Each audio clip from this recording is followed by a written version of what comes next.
Countries in the Middle East continue on their path of revolutionary change, changes that have a particularly sensitive resonance in the United States, where the governments now being overthrown have been steadfastly supported by America for decades. How should America respond to this sea change in the Middle East? Is there any leadership role that the U.S. can play?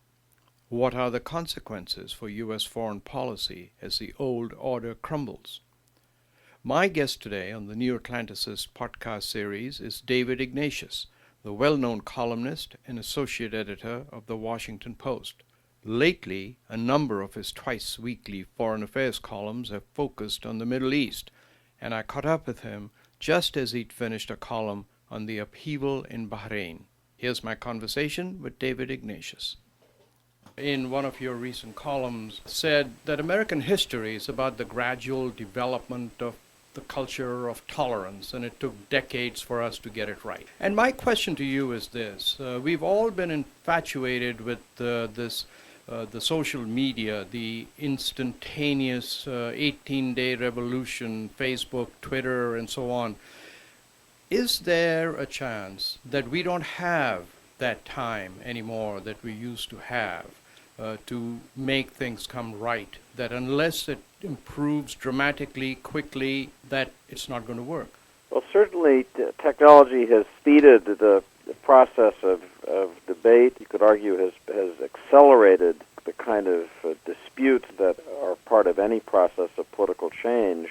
As I read American history, I am struck by how long it took us, and back in those days, Washington, Jefferson, Hamilton, and the rest were attacking each other by letters that took weeks, sometimes months to arrive. It was the opposite of our accelerated communications of today. But there were very sharp disagreements about how our democracy should work, and there were ad hominem attacks, there were covert attempts to undermine people, meddling outside powers. All the things that we see in the Middle East were present after the American Revolution. Right.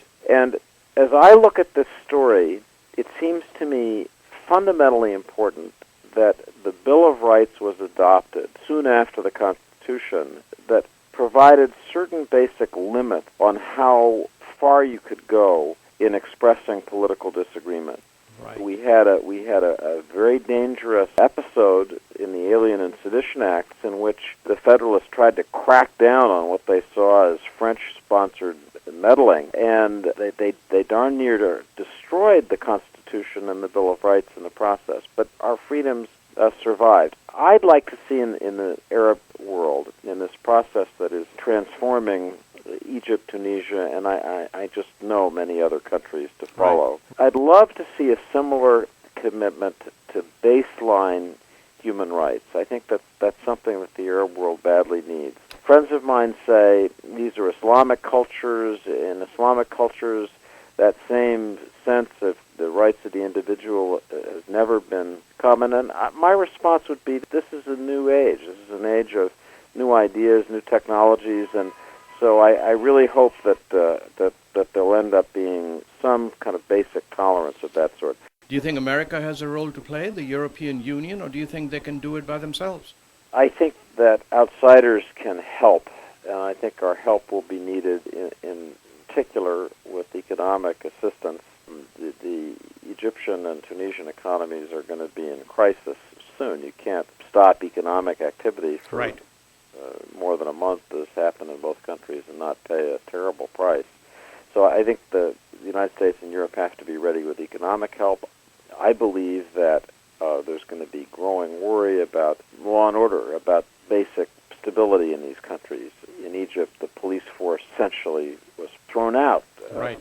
Pushed out by a country that was sick of beatings, torture, but Egypt needs a police force. It needs a modern, democratic police force and intelligence service.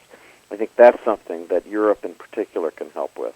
The Eastern European countries have the experience in the last several decades of building modern, democratic security organizations. So we need to help with that.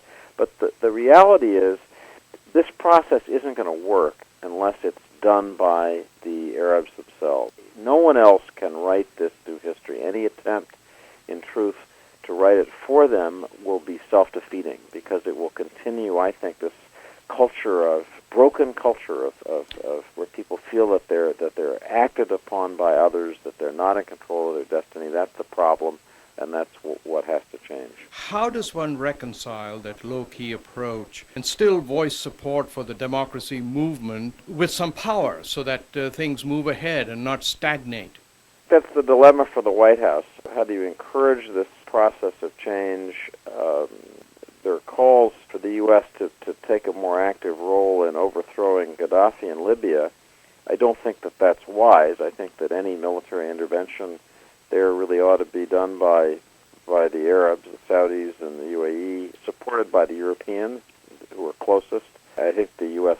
role should be limited to technology. But we do have to be careful, and Bahrain is this week's example Indeed. of the consequences of the process of change and, in truth, the political turmoil that we've set loose.